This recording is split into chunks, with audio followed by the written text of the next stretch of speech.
เชิญยานบารมีเทพพรหมเทวามหาเทวีที่ติดตามกายสังขาร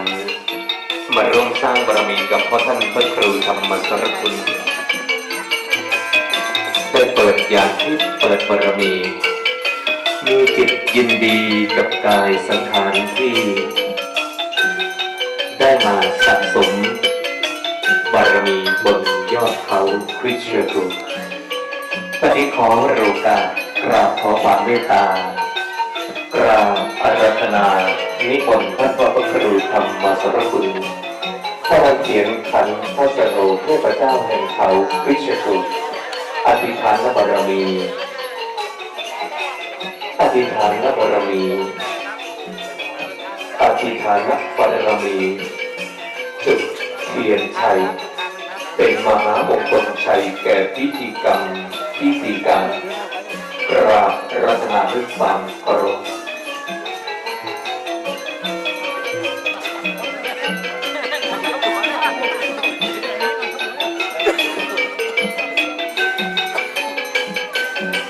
กระท่านเจ้าภาพเทียนชนวนจุดเทียนถวายท่านพ่อ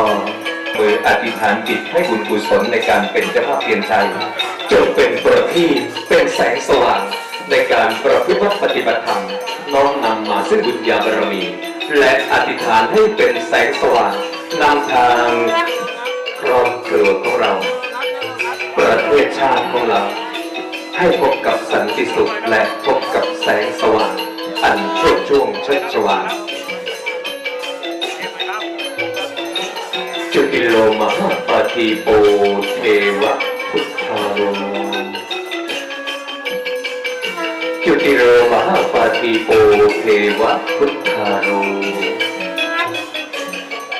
จุติโลมหาปาทีโปเทวะพุทธาโลนะโมพุทธายะพุทโธสัพพัญญุตยาโนธัมโมโลกุตโรวโรสังโฆมะขะภรโตจะอิเจตังรัตนัตยังติตัสสะอานุภาเวนะสัพพทุกขาอุปทวาสัพพอันตรายาวินัสสันติสัพพโสทีภวันตุเตพุทธังเทวานังชยมังคระเทวานังชยมังคระพุทธังทาภะสะธัมมังทาภะสะสังฆังทาภะสะวันวิตวาอาจาริยปาทังอันตรายาวินัสสันติตัสยสิทธิพระพุทธคุณังพระธรรมคุณังพระสังฆคุณังมาตาปิตาครูอาจาริยเทวะสัพพคุณัสโสทีภวันตุเมภวันตุเต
นั่งได้ไหมล่ะ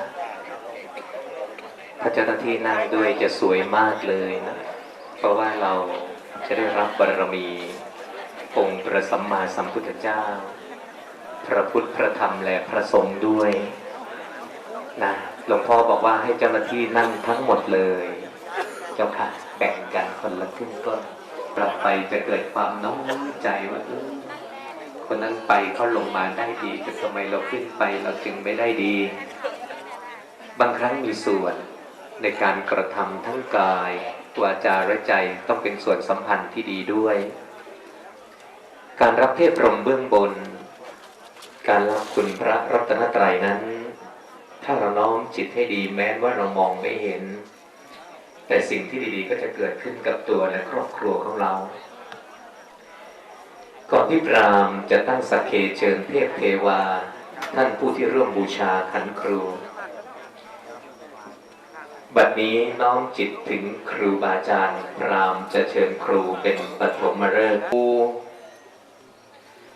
สัทธาอาหะอิมัตตะอุอะมิมัสสนะโม10 นิ้วข้าพเจ้าโน้มนมัสการแด่ครูบาอาจารย์ผู้ประเสริฐวิทย์อันเป็นมิ่งมิตเหนือโลกาข้าพเจ้าจักน้อมกราบไหว้เทพพยดาเจ้าผู้ศักดิ์สิทธิ์องค์พระพิฆเนศผู้เรืองฤทธิไกรองค์บรมครูปู่ฤาษีทั้ง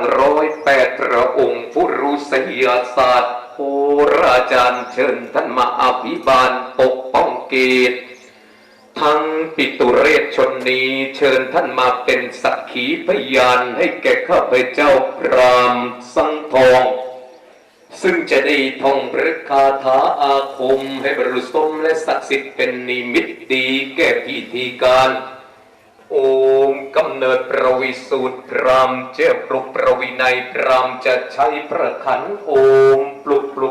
ลุกสวาหะ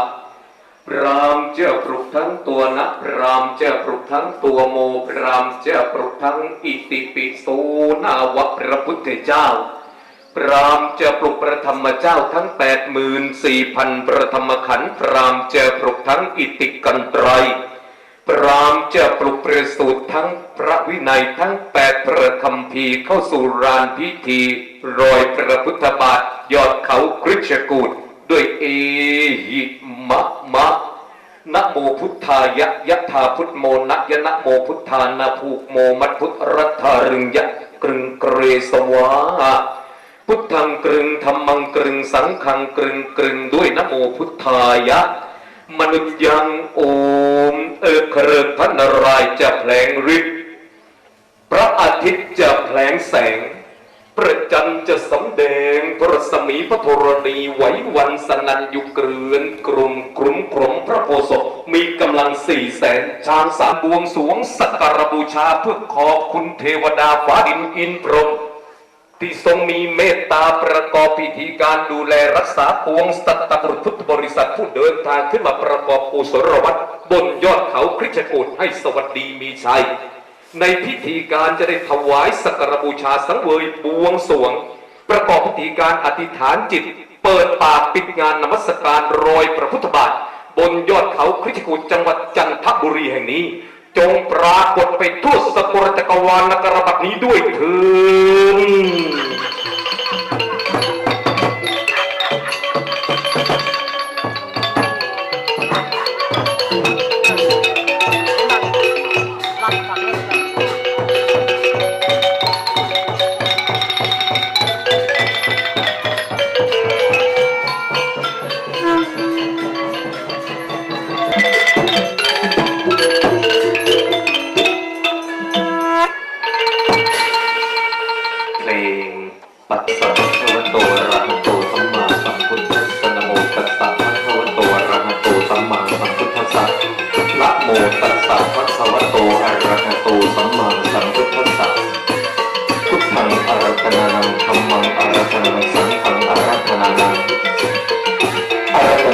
สีสันพระตรีนุเกศเก้าองค์อัญเชิญท่านเท้ามหาพรหมเสด็จประทับเบื้องบ่าซ้ายอัญเชิญองค์พระนารายณ์เสด็จประทับเบื้องบ่าขวา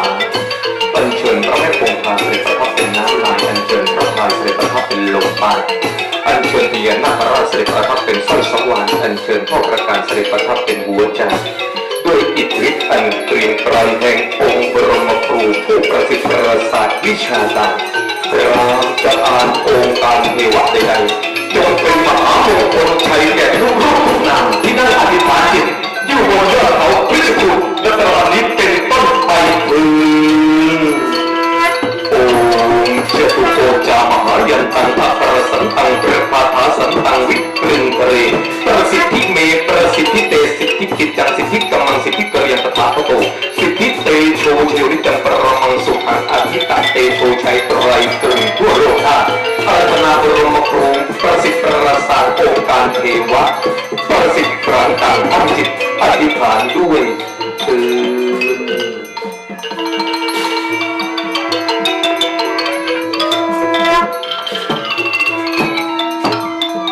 เชิญคณะทุกท่านผู้มีศรัทธาเปี่ยมล้น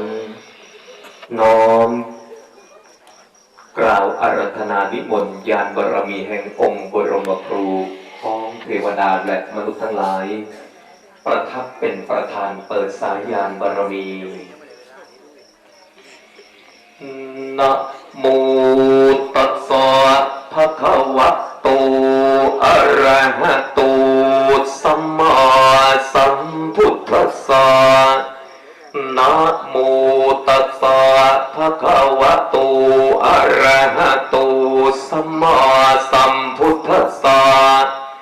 นะโมตัสสะภะคะวะโตอะระหะโตสัมมาสัมพุทธัสสะอิติปิโสภะคะวะอะระหังสัมมาสัมพุทโธวิชาจรณะสัมปันโนสุขันโตโลกวิทอนุตตรวมปุริสธรรมสารทิสัทธาเทวมนุษย์สานังพุทโธภคะวันติสวะคาภะคะวะตาธัมโมสันทิฏฐิโกอาการิโกเอหิปัสสิโกโอมปัญญิโกปัจจัตตังเวทิตาโพวินยูหิติสุปฏิปันโนสาวกสังโฆอุชุปฏิปันโนภะคะวะโตสาวกสังฆติปันโนภะคะวะโตสาวกสังโฆสามีจิปฏิปันโนภะคะวะโตสาวกสังโฆยะติทังจัตตาริปุริสยุคานิอัตถปุริสปุคคราเอสะภะคะวะโตสาวกสังโฆหุนายโยปาหุนายโยทัพขินายโยอัญชาริกรณิโยอนุตตรังปุญญาเขตังโลกัสสติครัตนาวิมาโนพุทโธภคะวาติปฏิปฏิรัตนาธรรมรัตนาสังฆรัตนากราบอารัธนาพระแก้วมรกตอารัธนาพระพุทธชินราชอารัธนาพระพุทธชินสีอารัธนาพระพุทธเศรษฐีนวโกฏอารัธนาพระพุทธสิหิงอารัธนาพระพุทธวัดไร่ขิงอารัธนาพระพุทธวัดบ้านแหลมอารัธนาพระพุทธโสธรอารัธนาพระพุทธประธานพรอารัธนาพระพุทธประกาศิทธิ์อารัธนาพระพุทธมงคลบพิตรน้อมจิตอารัธนาพระพุทธสุโสมโนธรรมอารัธนาพระพุทธหลวงปู่ดำอารัธนาพระพุทธหลวงปู่ขาวข้าพเจ้าน้อมกล้าวอารัธนาพระพุทธศักดิ์สิทธิ์คู่บารมีแห่งพระพุทธศาสนา ได้ทรงมีเมตตาเปิดบารมีด้วยพุทธังเปิดบารมีด้วยธัมมังเปิดบารมีด้วยสังฆังเปิดบารมีพระเกจิอาจารย์พระอรหันต์ผู้ทรงคุณผู้ประกอบด้วยบุญญาฤทธิ์อนุโมทนาบุญรับสักการะบูชาด้วยจิตยินดีพรามพิธีโน้มกราบอาราธนาพระอุปคุตเถระอาราธนาพระสังฆจยนะเถระอาราธนาพระศิวรีเถระอาราธนาสมเด็จพระพุทธาจารย์โตพรหมรังสีอาราธนาสมเด็จพระครูเทพโลกอุดรอาราธนาสมเด็จปู่ปัญญาอาราธนาสมเด็จปู่เจ้าประคบหลวงปู่ทวดเหยียบน้ำทะเลจืดอาราธนาท่านพ่อรุ่งวัดกระทิงอาราธนาท่านพ่อนังวัดพรวงอาราธนาท่านพ่อเพชรอาราธนาพระครูบริรักษ์ปัจจันตเขตพระอุปชฌาย์อาจารย์อาราธนาเปิดญาณบารมีประสิทธิพระโพธิ์ชัยให้ทุกรูปทุกนามที่มาสร้างบารมีเป็นพุทธบารมีธรรมบารมีสังฆบารมี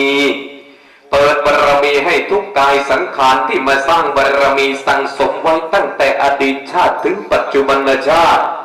จึงขอวโรกาสอาราธนาอัญเชิญเสด็จประสันเพชรพุทธองค์นราสภาทรงพิชิตมารและเสนา28พระองค์นายกสงฆ์ทรงสมญาตันหังกรเป็นต้นมาทรงดื่มแล้วรสประธรรมเจตุสัตว์อันประเสริฐทรงคุณเลิศดีหลกล้ำเป็นยอดบุญพระคุณนำยิ่งเทพไทยไตรวิชาได้โปรดรับประทับทรงหน้าที่ตรงกับหม่อมข้าพระพุทธเจ้าสาธุประนมบังคมเชิญญาติโยมที่มาปฏิบัติธรรมเถิดปราศสรรเสริญพระบารมี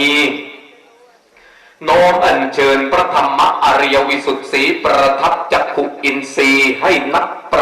ปฏิบัติธรรมทุกรูปมีปัญญาญาณ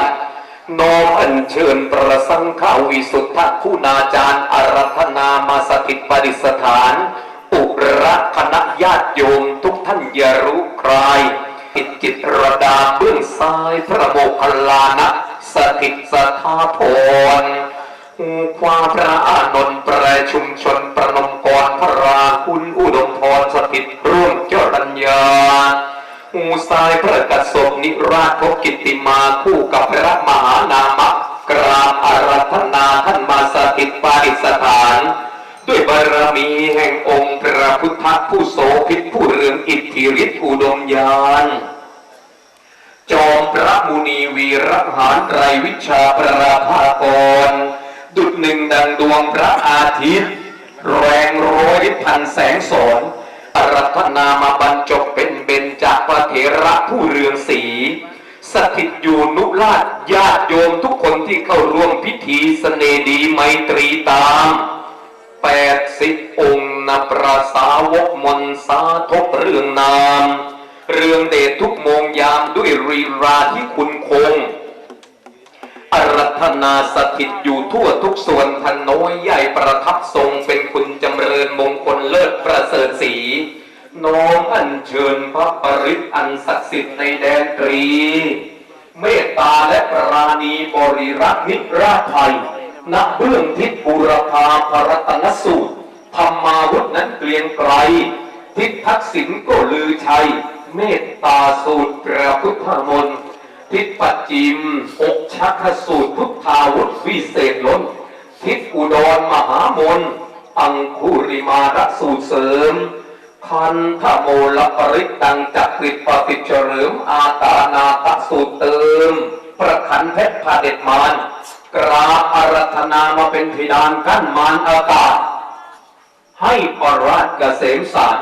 อีกให้เป็นดังปราการกำแพงแก้วกำจัดไทยเป็นทวารบทกรด7 ชั้นทำรงมั่นเตชูชัยพระชินราชประสิทธิ์ประสาทให้เป็นเกราะใหญ่คุ้มครองทุกคนด้วยเดชแห่งพระชินสีเรืองอิทธิฤทธิ์มหิทธิดลกำจัดภัยทุกแห่งหน ทั้งวิบัติอุปัตถวาทั้งภายนอกทั้งภายในเกิดเป็นภัยไม่นำพาเพียงลมร้ายพัดไปมาไม่มีทายาอาวรณ์เมื่อข้าพระพุทธเจ้าสวดประสูติเมื่อพระคุณท่านพระเถรานุเถระสวดประสูติประสัมพุทธินบัญชรสูงสุดพุทธพรในพื้นเมธนิดลกลางชนะบัญชรคุณากรกิตติพลปรารถนาสิ่งใดขอให้ได้ดังผลจากกุศลสาธยายกราบโอมวนมหาบุรุษนอพระพุทธฤาษีดูแลรักษาการประพฤติวัดปฏิบัติธรรมนำศิษยานุศิษย์สร้างบารมีนำสังทองประนมกรเล่าเรียนเพียรว่าวอนเป็นอนุสรณ์ตลอดมากราบอาราธนามาเป็นพระคุณช่วยคุ้มครองให้ญาติโยมที่มาเข้าร่วมพิธีมาสร้างบารมีบนยอดเขาคริชกูฏทุกรูปทุกนามจงอยู่ดีประสัจธรรมทุกเช้าค่ำรักษาศีลพ่อท่านเขียนคันทสโรพระภิกษุสงฆ์สัมมเนรที่มาประพฤติวัดปฏิบัติธรรมช่วยงานการสร้างบารมีเนกขมบารมีชีพรามผู้ขึ้นมากระทำการสร้างทานบารมีผู้มาร่วมประกอบพิธีการโดยมีท่านผู้ว่าธีรเทพศรียพันธ์ผู้ราชการจังหวัดจันทบุรีนายเปรียมศักดิ์มาประธานผู้พิพากษาหัวหน้าศาลจังหวัดจันทบุรีนายเกียรติยศชัยสิริธัญญาผู้พิพากษาหัวหน้าศาลแผนกคดีเยาวชนและครอบครัวทุกรูปทุกนามจงจำรัดจำเริญดีใต้ร่มพระศรีชินะประธานพระโพนชัยยะมงคลเถิดนิมนต์หลวงปู่ปัญญาอธิษฐานจิตเจริญคาถาชินบัญชรพี่น้องสวดตามหลวงพ่อนะครับ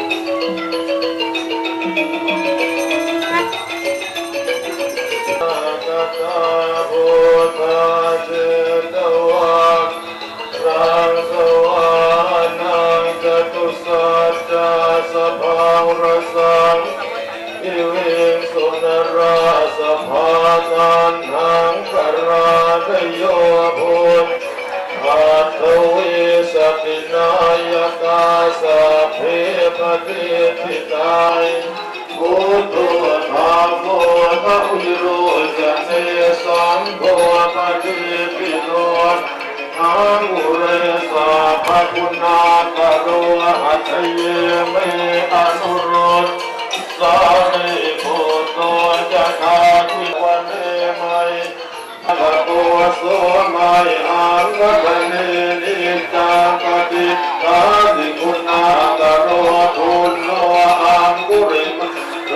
สุปาตวะอเสสาวินยายันตุอนันดจินเมจัสสาวสโตเมสกิเตนะสัทธาสัมพุทธปัญจริจินปัญจรมาธามิวิหารันตังมหิตเรสัต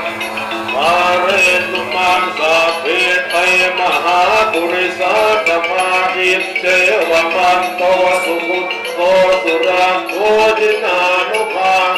นะจิมุปาโต